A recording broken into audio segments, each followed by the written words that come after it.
Hello and welcome to another version of Let Us Talk to You. Yeah, I'm Xero, host this week. We are joined by Albert to my left, I do believe, if I've got that right, and Alex, the owner of WrestleBuddy. Unfortunately, there's no Bobby this week because he's decided he doesn't want to show up. He'd rather work instead, so we haven't got Bobby this week, so don't worry. He's crying in the corner. Yeah, he's crying in the corner, and we'll get into why he's crying in the corner as well. But yeah, so how are we all then? How are we this week? I'm doing all right, just trying to, be as healthy as I possibly can after being sick. So hopefully it's not too bad. Yes, I'm also good. I'm just happy. That's why because I wake up morning 6 a.m. that finally I get the news that I wanted to hear from very long time. Yeah. So is that what you were telling me about? Was it? Yeah. So yeah, that's cool.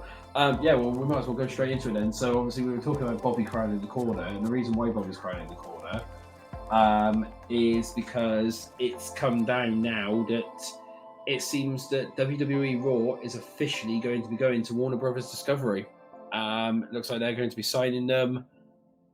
Now, according to a lot of the reports, it's not looking good for AEW. It's been described as the deal is dead in the water. It's basically they're going to be given options to where they want to do it, whether they move it completely to streaming, whether they completely boot them off the network or whatever.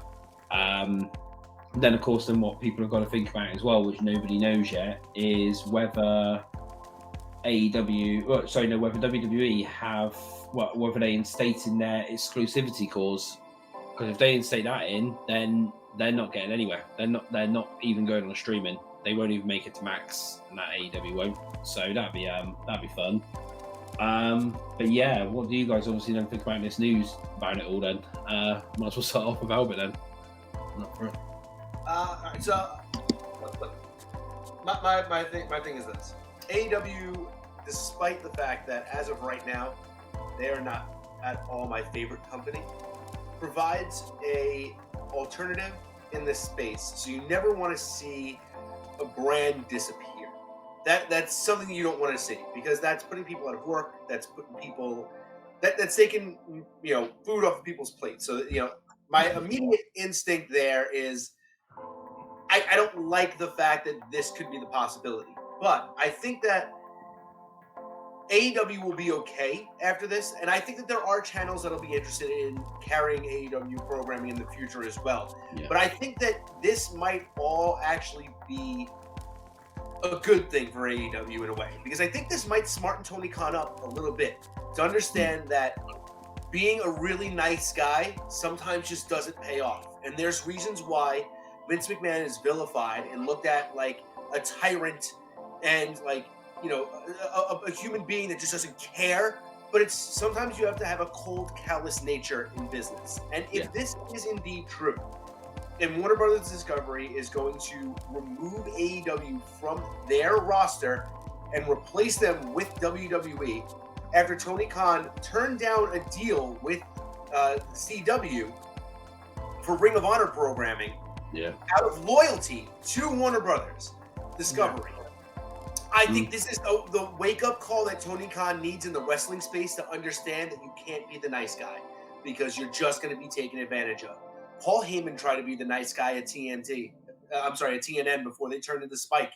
He did. He was, he was the one who was pitching ECW and thought, wrestling can work in this space. And, TNN was like, okay, sure, Paul, let's see if it works. And what happened? It worked.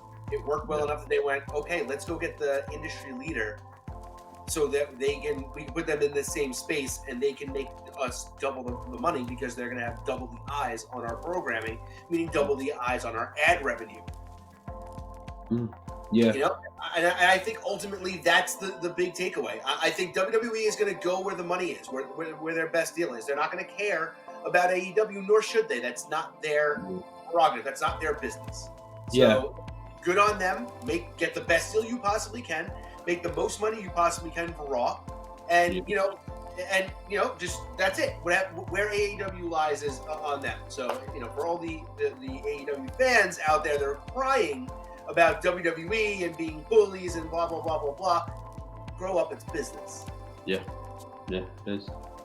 It is. What about you, Alex? What do you think? Number one, I'm very happy to hear this thing that they are in danger.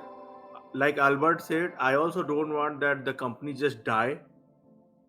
It should be there. It is necessary because when the company was launched, it was actually becoming the competition of WWE. And because of AEW, WWE improved their product. Because we also know how WWE was in the past, like before Triple H was head of this creative. Yeah. But because of Tony Khan and the fans, the company slowly just go downhill. The peak was in 2021. We all know that the ratings were like in the spike, like above 1 million. But after that, things went downhill, and so many controversies backstage and all these things. Like Albert said, Tony Khan is a nice guy. I think he's a nice guy, but he's very stupid. That is his main problem. Definitely. He don't know how to do business. No. He's just like, okay, I'll be very good to every single person. Whatever any wrestler will say, I'll say yes to them. Whatever they want to do in the ring, I'll agree to them. That is the main reason that the company is falling down. It is like WCW only. Because if you give wrestlers to run the show, this is the thing which will happen, that you will not get the ratings and anything, because everybody have their ego and nobody wants to lose to someone, which we are witnessing right now. This was the company that everybody was saying that they will beat Raw in the ratings. And where Raw is right now and where AEW is right now, everybody knows this thing. Yeah. On the business perspective, the worst thing that he did was rejecting CW's offer. It was his worst decision, honestly saying, because like we discussed last time, CW is rebranding right now. And it will be really good for them if AEW choose CW as network and leave Warner Brothers. But he tried to be loyal because he's a nice guy. However, he's not a nice guy. He's stupid. Still, I'm saying that. But this WWE coming to Warner Brothers will be like final nail in the coffin for AEW. And after this, it is actually really hard for them to like revive their product. Yeah, definitely. Because the same thing happened with TNA. When they were in Spike TV, their ratings were pretty good. In UK, so they were beating WWE.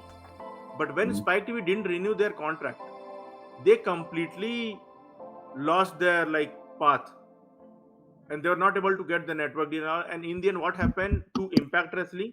Everyone know that thing. And I saw one report that Access TV is interested in AEW, that they might take the rights. So Impact is coming on Access TV, maybe AEW will go, but they will not get the eyeballs that they need right now, because they are just going down. They need a bit of spike in their viewership right now. But changing the network will go like, it is like straight down. So I'm happy, but I'm not happy if the company will die like completely. It is like a tight slap to Tony Khan's face and his fans' face. Nothing else. Yeah, I mean, I've seen some reports earlier on as well that the rumours are as well that they're potentially changing the days for all three shows, because Endeavour want to change the days for all three shows. And I was thinking, just imagine if, as that final sort of like big fuck you from Warner Brothers Discovery, if Punk obviously manages to arrange it, because of course Punk's apparently one of the major factors behind these Warner Brothers talks and everything, and the Warner Brothers sign-in of Raw. Imagine if they move Raw to Wednesday nights at 8 p.m. and then Raw does much bigger ratings than what AEW's been getting, because then all this excuse of, oh, it's a time slot, oh, it's midweek and stuff like that'll prove it's bullshit. You know, that'll be like a kick in the teeth, because then that will then show to people it wasn't ever the time slot, it wasn't ever, you know, because it's midweek, it's literally the product. That's, you know, that, because that would say a lot, especially if Raw's then basically getting double what AEW would have got in that slot for it. That would be the ultimate. But I mean, it would be stupid for them to move days for Raw, because of course it's meant to be Monday Night Raw, but there's very, very strong talks of it happening, of them moving. I hate that. I also heard that too. I'm actually, and I've been really thinking about this because I understand from a business perspective why for 16 or now 17 weeks out of the year, you don't want to have the competition of the biggest ratings getter, on television against you. So why can't they just come to an agreement with their network that during football season they're going to move to a different night? Yeah. But I think that's the compromise. 17 weeks out of the year, it's it's Wednesday Night Raw or Tuesday Night Raw, whatever they want to do, and then the other set of days and rest of the year out there on Monday night. Yeah, I just think that there's a compromise there to make it work somewhere. Well, there was saying about that anyway. There was actually some talks originally, which I know of, when the original rumors were is that that Disney was going to take the company back when they'd done the sale. One of the discussions that Nick Khan had with whichever companies that were actually involved was simulcasting. So when the games in that are on, say on a Monday night, that it would, rather than being on TV, it would have been streamed through Disney Plus and that. So it's basically every week anyway, it would have been streamed on, say, Disney Plus, and whether it was ESPN normally or whatever, or I don't know, whichever other channel they would have used for it. So obviously, so they could probably do something similar at, say, Warner Brothers if they wanted to do that. That maybe that they do, maybe on the game weeks or whatever it is, they stream it or it's being cast on Max or whatever, or Discovery or whatever, So it's done on an app, so that way, and so you've still then got that choice. So if something's on TV during those Mondays, which is on Warner Brothers or whatever, or I don't know about America, obviously. Does Warner Brothers Discovery show the games and stuff on a Monday? They don't. They don't have the license. So they won't.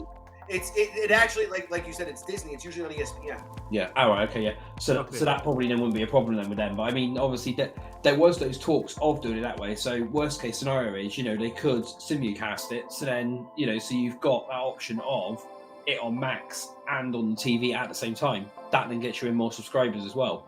Because then if you're not near a TV, heck, everyone's got a phone, which you can watch, you can watch it on. That gets you viewership and everything like that. But it's... I do think the real kick in the teeth will be if they do put it on a Wednesday night. If they put Raw on a Wednesday night and that, or they move one of the shows to a Wednesday night in that slot, it's going to be a kick in the teeth, no matter what, for it on that Wednesday. And obviously... Going back to what I was saying, if WWE, if WWE enacts their exclusivity clause on the network, then nothing's touching anything related to, USA Network or anything like they own. It's who owns them? Who owns USA Network? It's I think USA. Yeah. USA, I think they're their own private. NBCU. Yeah. Yes, NBCU. Oh, it's NBCU, right. NBCU, but so anything owned by NBCU, they won't be able to go on to. Anything owned by CW, they won't be able to go on to. Anything owned by Warner Brothers Discovery, they won't be able to go on to either. So their choices will literally be Access TV, like what Alex said earlier, or Paramount, basically. That'd be it. Yes. So which won't really. I don't really think that's going to get them the viewership. Not what they're going to need, and obviously similar to what Alex was saying earlier as well. Is I've been seeing a few comments today where people have been turning around and saying, sort of similar to Impact when they lost their viewership and stuff like that, and when they lost their TV deal. Yes. People are not willing to pay for a subscription, say, to watch it. So obviously, if you've then got to buy another channel, or if you haven't got it for free already now as part of your TV package, people ain't gonna be willing to pay, for a subscription to be able to watch a TV show and that weekly. So unless you're really that hardcore, yes. If you're really that much of a hardcore fan, then you would do. But I mean. Yeah. And it's funny, Alex, you brought up the TNA thing, and the similarities really are staggering in a lot of different ways. I lived through the internet's reaction to the TNA versus WWE wars. When TNA had started becoming a little bit more of a force and people were kind of liking their product, they were very similar to AEW in a lot of ways in terms of, let's bring in some outside indie talent, let's introduce them to the fan base, but then let's also bring in old WWE talent that were larger, that would bring us larger eyes to our audience. And they try to make a balance of it. And that's kind of what AEW is kind of doing. And I see a lot of similarities in the fan base too. Because early on, everybody loved everything that TNA was doing. They were hitting on all cylinders. They were really, really highlighting their younger, up-and-coming wrestlers. And then they started hiring the WWE guys. And, the Main Event Mafia started. And, you had all these, other guys. Even before Hogan came in, you had all these other ex-WWE guys that were taking, a spotlight away from the younger guys, and the fan base defended it to a point, but then a part of the other fan base started falling off, and they were like, we kind of don't like this. This wasn't what this company was built on. We want the younger stars, not these older people. And here we are, and at a point when things got bad, people were like, I get it. Maybe people just don't like what's happening in TNA wrestling, but why does everybody want it to die? And that's where we are with AEW right now. People are saying, why does everybody want it to die? And here's the thing. People were much harsher on TNA than they are on AEW right now. When TNA had their hardships and their growing pains, people almost gave up on TNA and they became almost the meme wrestling company. And literally they changed from TNA to Impact Wrestling to get away from the LOL TNA thing that everybody would say anytime anybody would mention them. They were a joke for a very long time. It took them a very long time to reestablish themselves, and now they're more respected in the space, but it took them 15 years, 10, 15 years to rehab their image. AEW can't afford that right now. And I think their fan base is doing them a disservice by not being vocal in wanting change and just, sucking up to Tony Khan every chance that they get and says, hey, everything he's doing is great. No, call them out on their mistakes, please. Make them a better company. Please make them better, because if they don't survive this, they might not survive in this space anymore. And that's going to be a big hit for a lot of people. And I know I don't care what people say. I know there are a lot of people saying that people wish AEW would die. There are some people that are like that. Yes. But you know what? Those people, that's background chatter. Those are people that are just such brand loyalists that they can't take their heart out of things. And, whatever, just ignore those people. For the most part, the criticisms that are being levied upon AEW are pretty decently, well-rounded. They're saying, hey, these are things we don't like. Can you fix this? We have guys that we really like that were hot, on fire, and then you've cooled them off to the point where we don't care about them anymore. Can you stop doing that to people? And if AEW fans keep defending Tony Khan's booking of people, that's how eventually you drive fans away.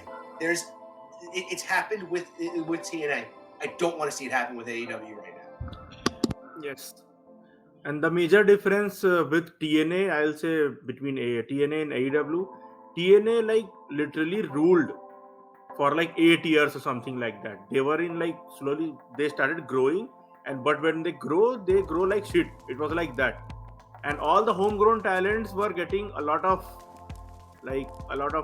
eyes, a lot of matches, and every single match was with storyline, not throwing out dream matches like AEW do. That's true. It was very different.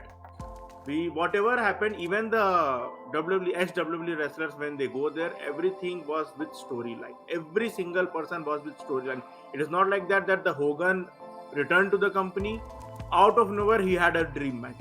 No, it was not like that. Next week on the weekly basis. No, they did it on the pay-per-views. They dethroned WWE in many places. They were in the peak for 8 to 9 years. Because of this network deal only, they fall down, and they were trying to be WWE. That was the main reason. They were actually trying to be WWE. That's why they started downfall. But AEW is not an old company 8 years or 9 years. It's just 2, 3, 4 years, I'll say. 2019 started. Then pandemic hit. The pandemic year, you consider, you don't consider, it is fine, because it was everywhere, it was just downhill. After that, they come in like their peak started on 2021 when they started hiring the SW wrestlers, the big wrestlers like Daniel Bryan and Adam Cole. Sorry, Bryan Danielson and Adam Cole. But it was like this after that. So like 2-3 years they have seen in the business, and immediately after that, this type of thing is happening with them. Actually, that is very sad for the wrestlers. I'll say from the wrestlers' perspective, people who work there, it is very sad for them. But from Tony Khan's perspective, he needs a wake-up call. Actually, he needs a wake-up call right now. Maybe if they lose the TV deal, he will focus on the business. He'll focus on the storylines. Yeah. He'll make a hierarchy in the company, so things get better. Yeah. Well, one of the other things as well that people obviously have got to take into account is obviously if they move, or I should say when they move, a lot of networks now, there's more appeal in a PG product, especially in this day and age. You know, where obviously anything that you say or anything you do, basically you can either get fined or can get complaints or whatever. That's why WWE are getting all these big deals, because they are still a PG product. I know everyone hates it, and I know everyone's saying, oh yeah, you know, we need TV 14 is what it is, but it's not what the TV companies are looking for. It's not what the execs are looking for, you know, in that, because they know they could risk getting fined and everything like that. So that's going to be another thing as well, is AEW are going to have to water down their product massively. You know, probably you won't be able to have Moxley bleeding as soon as he hits the ring on every show. You know, he's going to have to obviously bleed just on pay-per-views when they're not on TV, and you know, and that, and like that they're actually going to have to start doing things like more PG and like more, you know, more things that are more appealing, not 4 million super kicks per show or 4 million bloody Canadian destroyers per match as well, basically. You know, that's the other thing as well. It's people want the storylines, people want the, you know, they want to see that sort of entertainment side as well, and that's the whole point of what wrestling is. It's the entertainment, it's the storylines, it's the stuff like that. It's not the, like I said, 4 million Canadian destroyers and 4 million bloody super kicks, and you know, coming to random Japanese wrestlers. Yeah, random Japanese wrestlers, and coming into the ring and having your champion swearing at kids and that in the front row, and you know, stuff like that. That's not something what the advertisers want to see. That's not something the networks want to see, and that's ultimately what's going to cause them to not have any good TV deals, and that's probably ultimately what's led them away. What's caused Warner Bros. Discovery not to renew them, obviously, because of it's. Especially nowadays, it's not worth it. It's not something that people want now, really. So, you know, but should we move on, or anyone else got anything else to say on this one?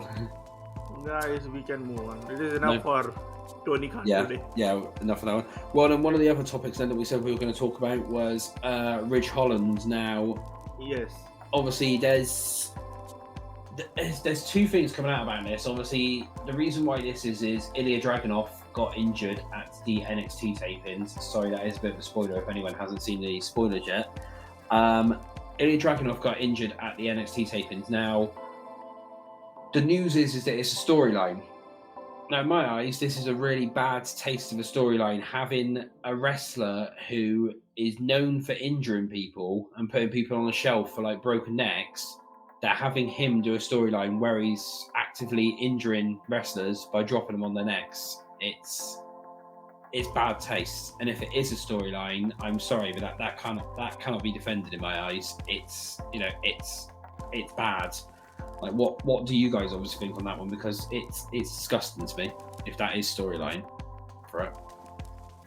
Yeah. Where are we going with this? If the idea is that, all right, Ridge is beating people down and he's trying to hurt people, okay, sure, right? You know, like he's just going out there and he's being a bruiser and he's trying to beat people up and he's trying to injure people. You know, I'm a badass, blah blah blah. But the fact that if the story is that, like, hey, I'm known for hurting people and now I'm gonna hurt people, and then like that's not cool at all. Like that's kind of low pool. It's I mean, he has thank God, thank the Lord, Big E is able to live his life like a normal human being. He's not in pain. He can, he's basically almost back to being 100%. We don't know if he's ever going to wrestle again, though. Yeah. And I mean, look, with what happened with Elton Prince, I don't think that obviously that wasn't intentional. He rotated a little bit wrong, lands on his shoulder. That happens, but that's fresh in people's minds. That on the internet, people are like, "Hey, Ridge Holland hurts people." That doesn't make him look good if you make that a part of his character. That's disgusting. Like I don't like it at all. If that's where they're going with it, I don't like it. Like I said, if he's gonna be a tough, guy who's gonna try to hurt people, sure, okay, I buy it. And hey, he went a little bit too far with Ilja Dragunov and whatever. Okay, but not the intention of I've hurt people before and I'm gonna keep trying to do that. I think it's not a work. I think Ilja legit got injured because, like Albert said, it is not cool that somebody have that type of character. Because he's injuring people back to back, and honestly saying, he's a face right now. I think so in SmackDown. Brawling Brutes is a face tag team. They are not heel. They're turning on each other, and he kind of turned on Pete Dunne. Yeah. So, but still, not completely turned. It is like slowly it is going on, but it is like male Nia Jax. I'll say it's like the male Nia Jax right now. Well, sorry, carry on. I don't think so. It is a work. I think Ilja legit got injured. Yeah. Well, I seen somebody in one of the chats which I'm in.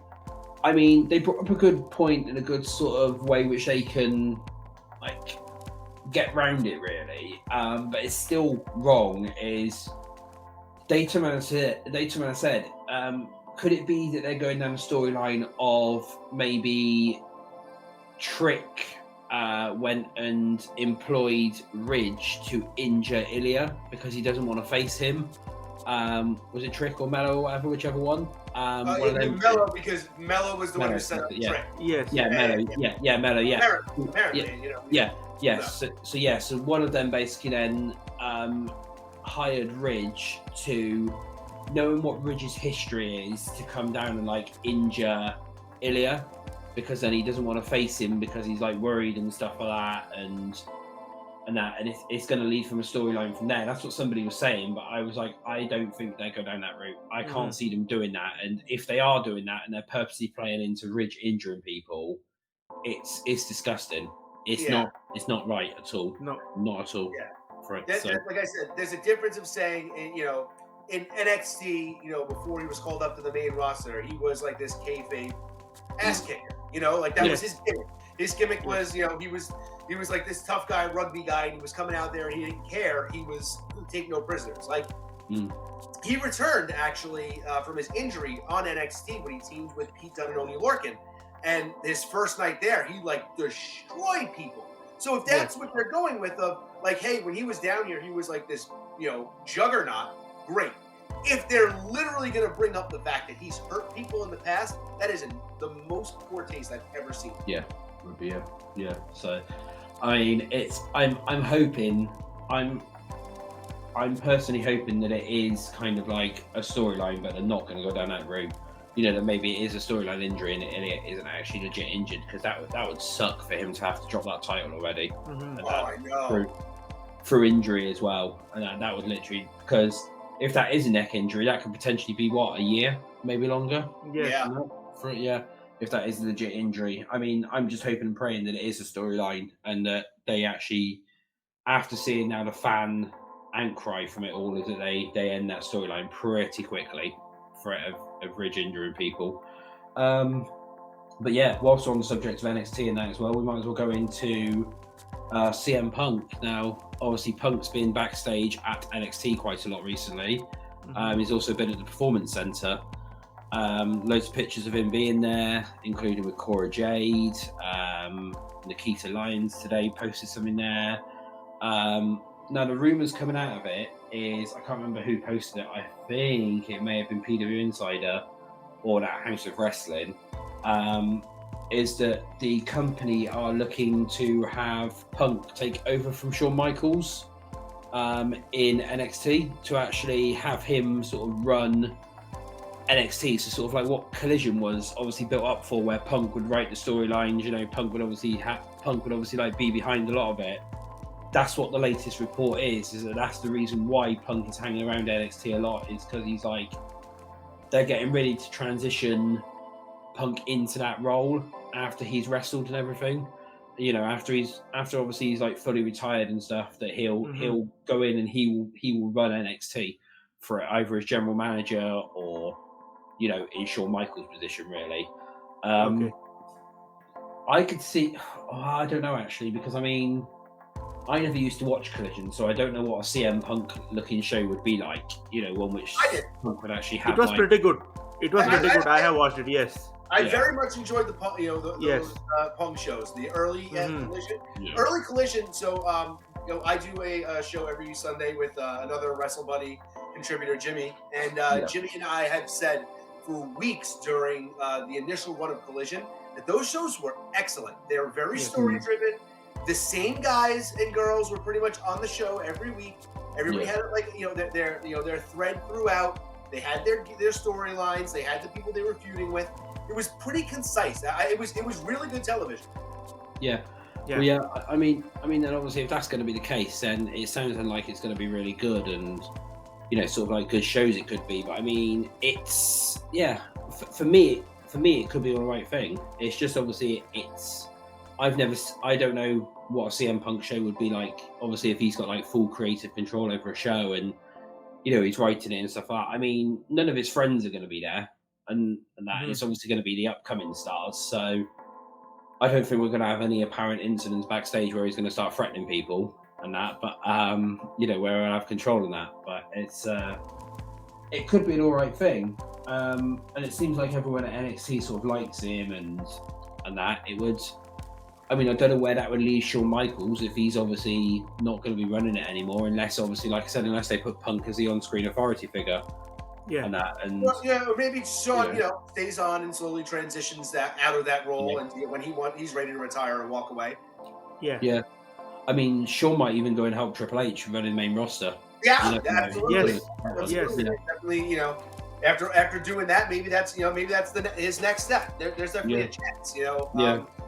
Shawn's proven to be able to tap into something in NXT that, is hipper and cooler, and it's it's the most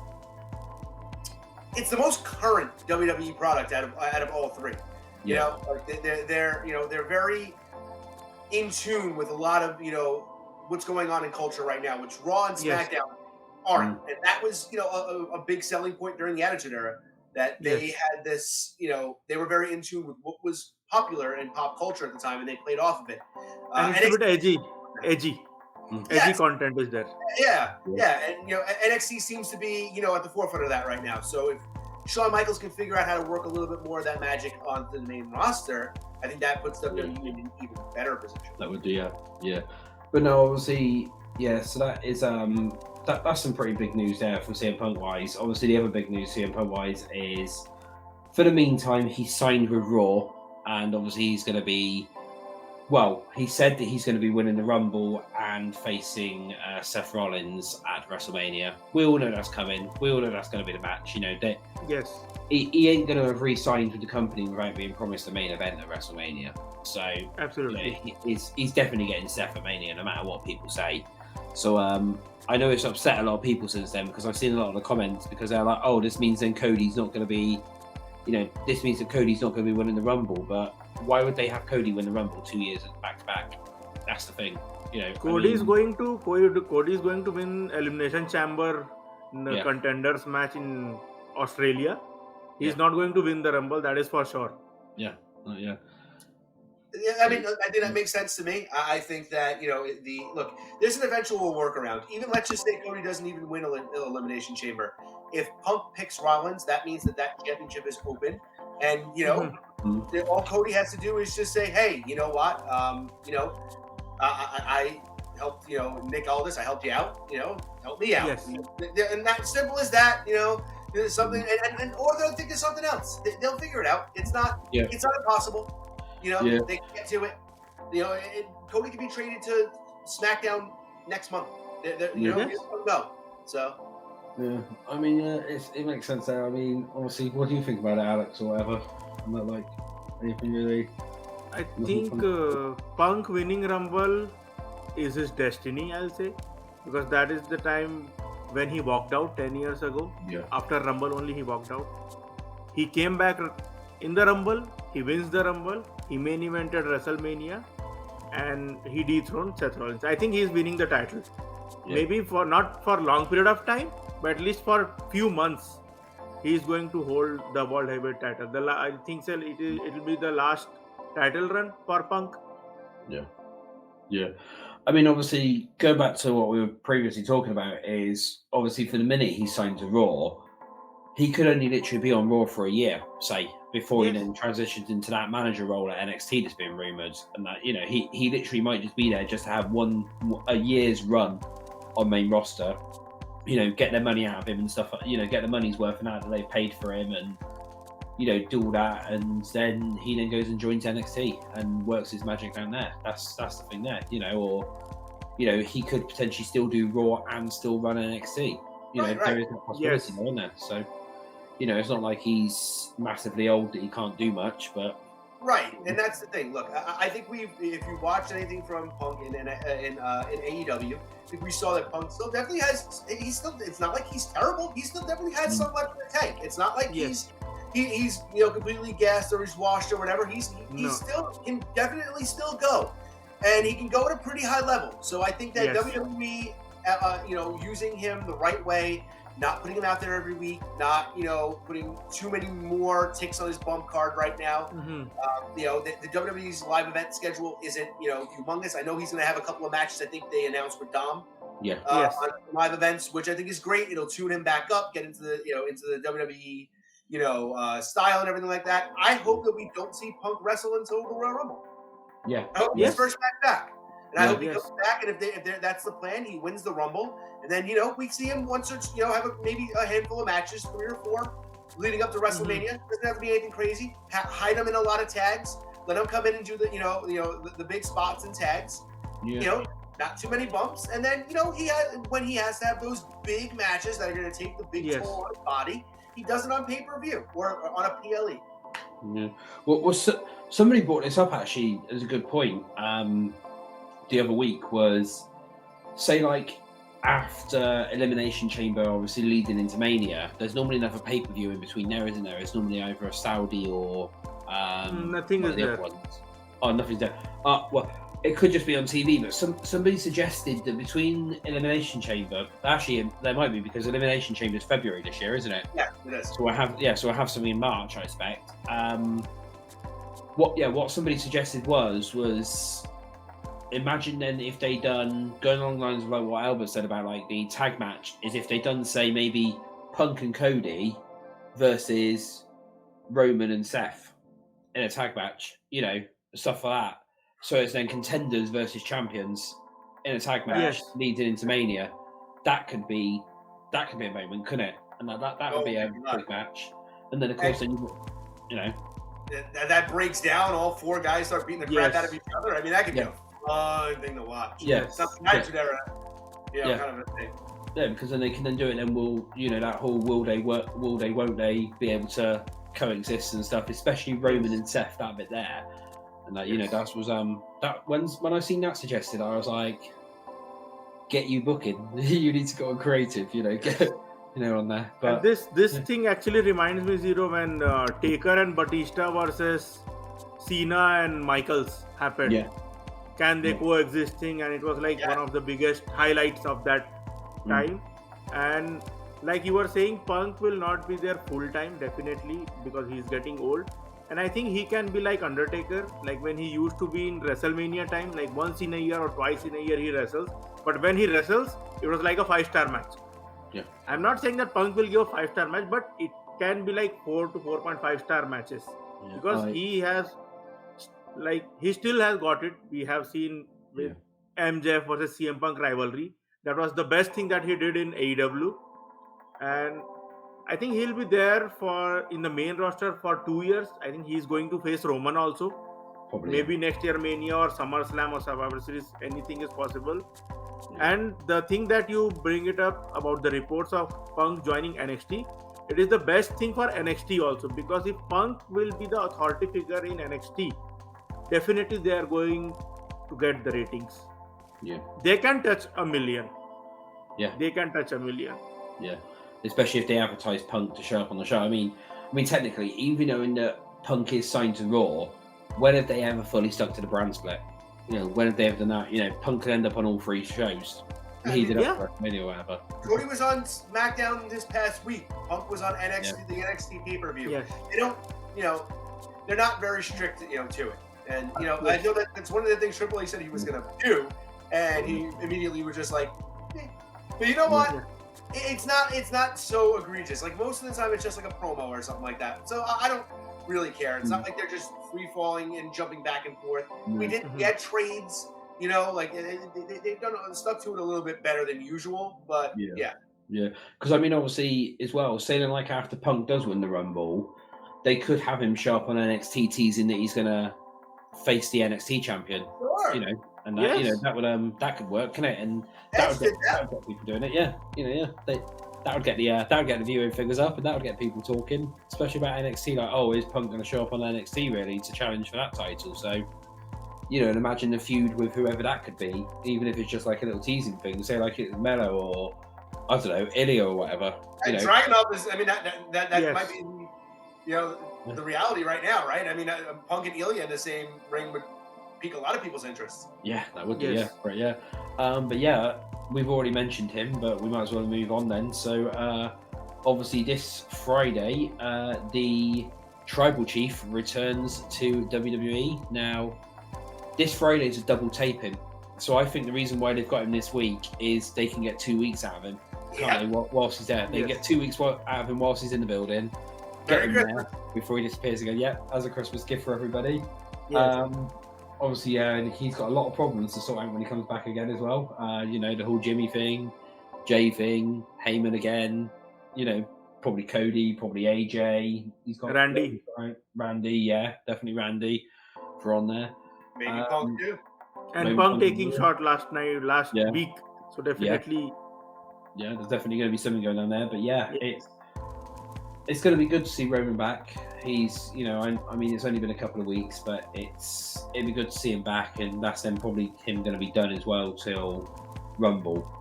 But I can see they use the next 2 weeks to set up Roman's Rumble opponent, which I do believe is going to be Randy Orton. Yeah. For it.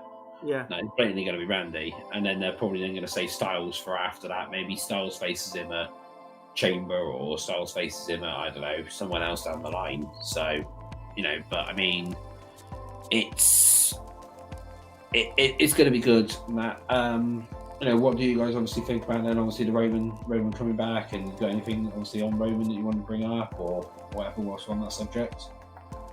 So I think that we're in an interesting point now because we're at the start to the build to WrestleMania. Where we're about to hit Royal Rumble season, my favorite time of the year. As a matter of fact, I looked at the date and I said, you know what, I'm going to start it a little early. Every year I go back and watch every Royal Rumble ever. It gets harder and harder every year because there's just more and more every year, and now there's women's Royal Rumbles too, and it's becoming a task. It's becoming something I might have to give up. But it's my favorite time of the year. It's my favorite thing to do. I love the Rumble match, so I think this is it. This is how we get started. I think we get Roman, heated back up. We get him in the ring with Orton. I think he's got a story to tell with Orton. He's got a story to tell with Heyman. We're slowly but surely going to get our work our way into. I think that's why we're building tension between Aldis and Adam Pearce, because I think that there's going to be a lot of inter-brand matches that are going to happen during WrestleMania time. And I think that them being a little bit at odds, but then being able to get along to say, okay, for WrestleMania, Jimmy versus Jay is the way to go. You know what I mean? Things like that. There's a lot to do with the bloodline still. The problem I have right now is I'm almost at a point where, okay, I hate to be the person that jumps on that bandwagon, but how do you not have Cody win now? Because even without Roman being here for the past, since the LA Knight feud, SmackDown's just felt like it's missing something for me. Yes. It really has. And usually before, when Roman wasn't there, they usually carried pretty well. Man, recently though, SmackDown just feels like it's missing something big time. And I think it's also because they don't have the US title to kind of balance out either, because they have a part-time champion. Yes. You know, and I think it's really, really hurting SmackDown. If they don't fix something quick, SmackDown's ratings are going to go down a lot faster than we're thinking, because it's just not doing it for me right now. And I think a lot of people have been complaining. I think it's a very much more noticeable Roman isn't on TV. This is a very pivotal 2 weeks for SmackDown right now to see what Roman does. Yeah. Okay, for me, I will give a kind of a different type of theory that I have in my mind based on Roman, because Bloodline have stories with like almost everyone, rivalries going on with every single person. If WWE is able to pull off, Roman might be defending his title on Chamber, and I just think that if they do, because Randy Orton is there, definitely Randy is not going to win at Rumble. He needs another chance. One guy is there. Next is AJ Styles. Third is LA Knight, because he also get only one time chance. You can put Bobby Lashley. And put either Solo to just start the feud, or Jey Uso. If they want to, this is the right time to put Roman in the Chamber. He don't need to appear every single week. He just appear in the Chamber after Rumble. But this is, I think, the perfect time to have the Elimination Chamber match with Roman Reigns, because there are many guys who he only defeated once. Yeah. And they need another title shot. I think they should start this thing, because there are many guys right now. Yes, so what? So have Roman defend inside the Chamber, then you mean, against like everyone who he should go against? Yeah, I mean that could work. Yeah, the ghost of Roman's past. Yeah, like that. Yeah, I mean, personally, I don't think he's dropping. I don't think he's dropping the WrestleMania, because they've still got all these feuds to go in. Obviously, they're blatantly doing Punk versus Roman. At one point down the line, they're blatantly going to end up doing Punk versus Roman, and they're going to want to do that for the title at some point. So, obviously, Roman's going to need the title for that. As Alex said as well, they've still then got Styles, which still needs to have a go. Styles has still got one as well. It was just unfortunate with his injury that he couldn't do it at that point. Yes. You've got Lashley wanting to get the gold as well. You've got, stuff LA like Knight. Yeah, they haven't done Sheamus yet either. Yeah, they haven't done Sheamus yet either. Sheamus is also there.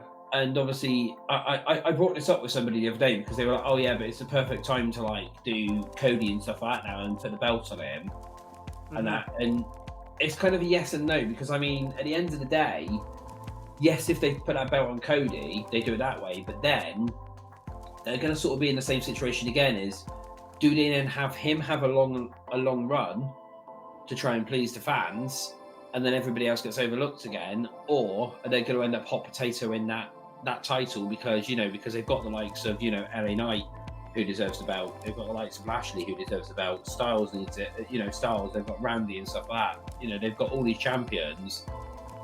I understand even if they face Roman, they're not gonna do that. Right. But then, that's the other thing.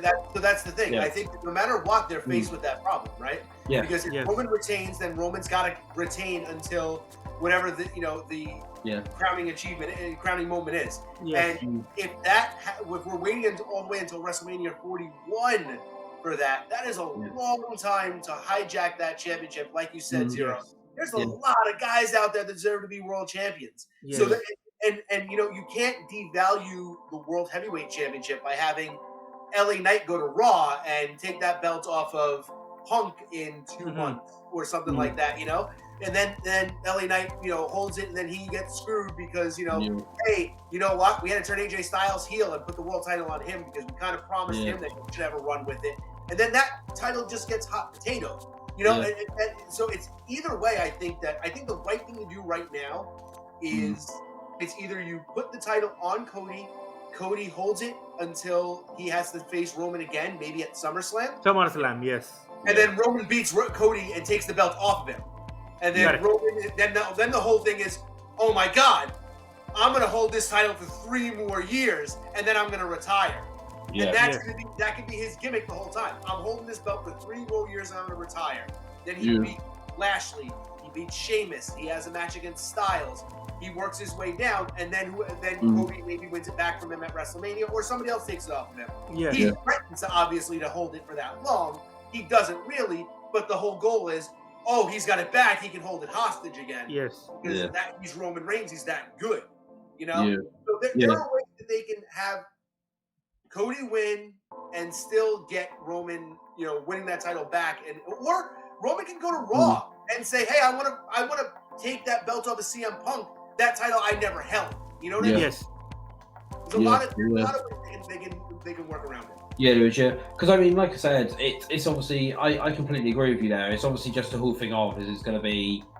I've seen a lot of Cody fans sort of turn around and say, "Oh, if Cody gets it, he should get like a year-long run." But then you're in the same predicament again. People are already. People were saying that about Seth when he won the World Heavyweight Championship.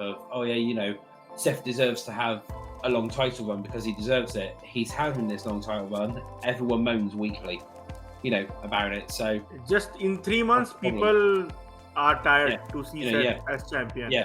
So I mean, so as what you said, Albert, even if he does win it at Mania and then drops it off at SummerSlam, you're still then going to have those people there of, but he never held it for that long.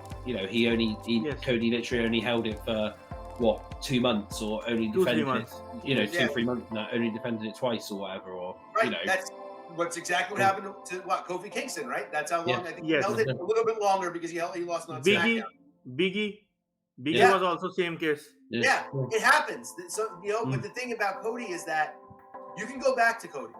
Yeah, it's going to be hard right now at this point to go back to Roman when Roman might not have that many years, left in him. So you get the long title run out of the way with Roman, and Cody's a babyface. Cody's always going to be better in the chase. People are always going to say they want a babyface to have a long run, and every time they have a long run, they complain. Seth Rollins twice is a prime example of that. Rollins, the first Rollins title run, everybody was like, he should hold it forever, and then he had 2 title defenses against Baron Corbin, and people were like, well, we're ready for him to drop it now. And it's like, okay, so it wasn't booked really well from the start. Now that's it. Throw it all away.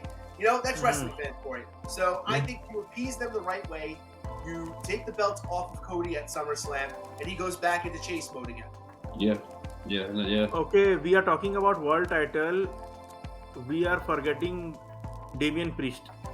Do you think that he's going to cash in, like the successful cash in? I have a different theory. I think he and Finn will have a rivalry, and he will put the briefcase on the line on WrestleMania, and Finn will win the briefcase, and he might win the title also. Yes. Carry on, sorry. No, I'm a Finn Balor, I'm a big Finn Balor fan, so I love that. Too. Yeah. The thing is, I think they like Priest, and I think Priest and Balor are almost the same age. Like, people are talking about Priest as this young up and comer. He just hasn't been on WWE TV as long. They're about the same age. Yeah. So I think that they know what they have in Priest, and they know that if they don't pull the trigger soon, they don't have Priest for long. He's got maybe 5 years at the top, maybe. Right now, being like a tippy top guy, I think they have to go with it right now for him. I was going to bring something up actually on that one, because I remember I reported, I think a little while ago, and I know the plan is still being spoken about, was the original plan was going to be is that they were going to have Seth and Knight at one of the events. I can't remember when it was meant to be. It was going to be like Seth and LA Knight. LA Knight was going to beat Seth, and then he was going to get immediately cashed in on. So as he was holding the title up, he was going to get immediately cashed in on. Now, imagine they do that at WrestleMania with either say like they've just done that whole thing. Cody's literally gone through all that adversity. He's just beaten Roman. He's holding up the title. Damian Priest cashes in on Cody and beats Cody. That's the best thing. Because that's the best thing if they can pull off. Yes. Unreal. Because now you can't get mad. Cody finished the story. Did exactly what he was supposed to do. But that could be something there that that maybe that Cody does finish that story. He wins that title. He holds it up in the air. He grabs the mic and turns around and says, "I've done this for my dad." Judgment Day's music hits. Damian Priest comes out with the rest of Judgment Day. Bang, done. 1, 2, 3, new champion. To end WrestleMania. That would be a talking point. if you guys watch Impact Wrestling, a very similar storyline happened with Josh Alexander. Yeah. He was chasing the title for a very long period of time. Their WrestleMania is Bound for Glory. He wins the title at Bound for Glory. His family comes up and Moose comes with the briefcase and cash in. Yeah. Or they do it the same as or they do it with the World Heavyweight Championship. Maybe Seth beats Rollins. Punk beats Rollins. Punk holds up that title. Damien cashes in on Punk. Then starts a feud then between Punk and the Judgment Day. It could work that way. But I mean, if they were planning on doing that, the biggest kick in the teeth would be the Cody one, as if they had Priest cash in successfully on Cody as soon as he's won it. Literally Cody holds it for maybe a minute and then gets cashed in on. They did that with Daniel Bryan when he won at SummerSlam and it wasn't cashed in. I like that. And you know what? It's never been done at WrestleMania. I think that's good. And that brings it up, the only thing that for me, I think that hurts it with Cody is that we've seen Cody feud with the Judgment Day already. So it's going to suck that we'd have to go back to that. But it would be different because it would be on SmackDown, and maybe the Judgment Day doesn't even look like the Judgment Day at that point anymore. Yeah, who knows? Maybe it's just Priest. It could just literally just be Cody and Priest and stuff like that, couldn't it? And that, so at that point, maybe they've taken Balor and McDonough out, and they've replaced them with other people. There's a lot they can do with Judgment Day doesn't have to die just with their members right now. So yes. And I'm a Punk guy, but I'll see Priest should cash in on Punk. Why? Because Punk cash in twice on other people, but nobody cashes in on Punk. That is a storyline. They can pull it off because Punk already won twice the Money in the Bank briefcase, and when he came back after 10 years, the same thing cost him the title at WrestleMania. That can be a very good storyline. Like I said, that storyline that was pitched, I do believe, it was meant to be for a match this year or something at one point, but obviously that got scrapped. But then it's still being spoken about backstage. So if it's still being spoken about, they're obviously looking to revive it again. Is a cash in as soon as somebody's won a title, it's cashed in on straight away, basically. Just for that ultimate sort of oh, holy shit moment. Because that would be They should do it at WrestleMania only. That's the perfect moment, I'll say. Any champion, but for WrestleMania. That's a great way for Triple H to bring back that anything can happen tagline, Yes. And that's the thing, the one. Look, I'm gonna, I think I kind of talked about this the last time that we recorded. I've gone back and started watching the Attitude Era. I've been watching Monday Night Raw from 1999 on, and the one thing I would say is that there's a hook every single week. And Triple H is very slowly but surely bringing back that style of there being a hook that wants to bring you back every week. Even if it's just, the Judgment Day beat down Jey Uso and Sami Zayn and Cody Rhodes again. How are they going to, what are they going to do next week? It always seems like they leave us on a little bit of a hook. I think that, that something like that, a cash in at WrestleMania, man, that's a legit, anything can happen at any time kind of a moment.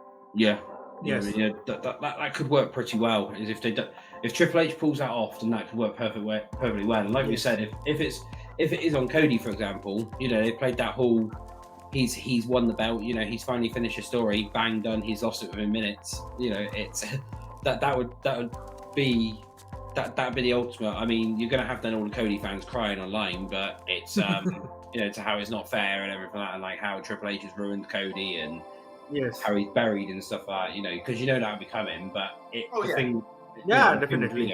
It would make a good storyline if they did do that. Obviously, I'm not saying they are, but I still personally truly believe Roman's retaining, and he's beating that Hogan record, to get him at number 3 in the history books. But I mean, that's I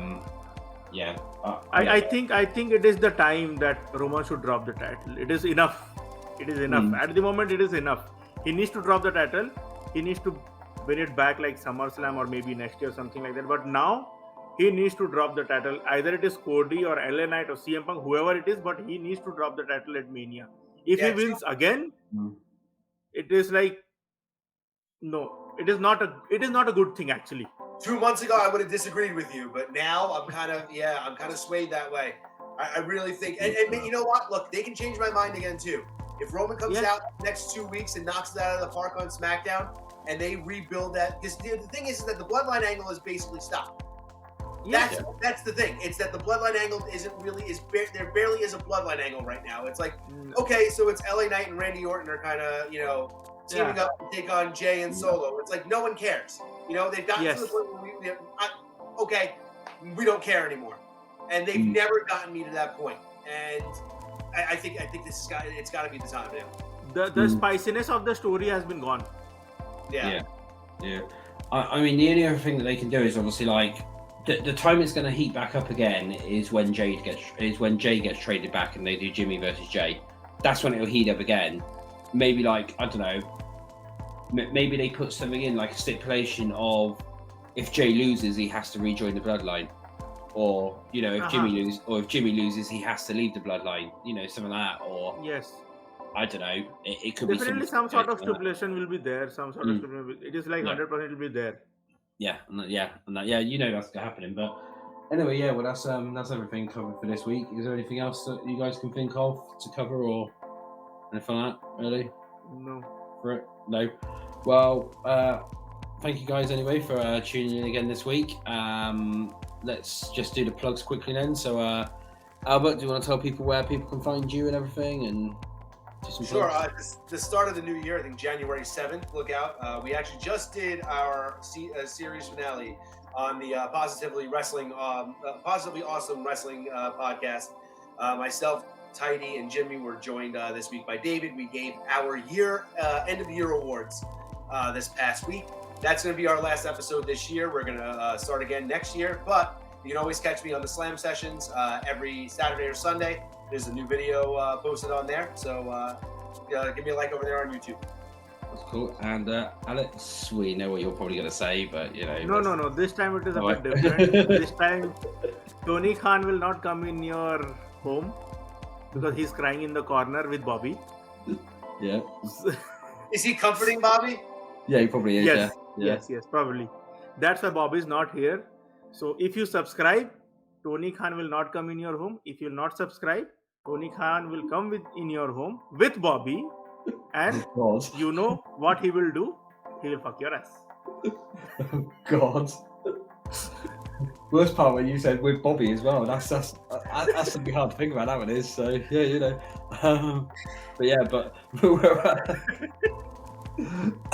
I'll try and plug. Anyway, people can check me out anyway at New Xero on Twitter, or the website or wherever else. We've got the Discord up and going as well, where I post things in there and talking there to people.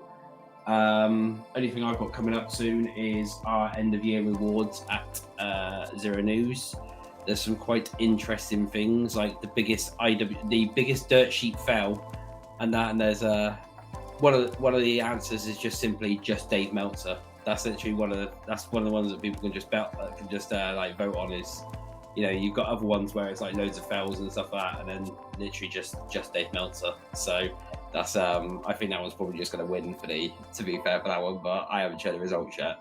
So check that one out. That one will be out between Christmas and New Year's. That episode will be dropping.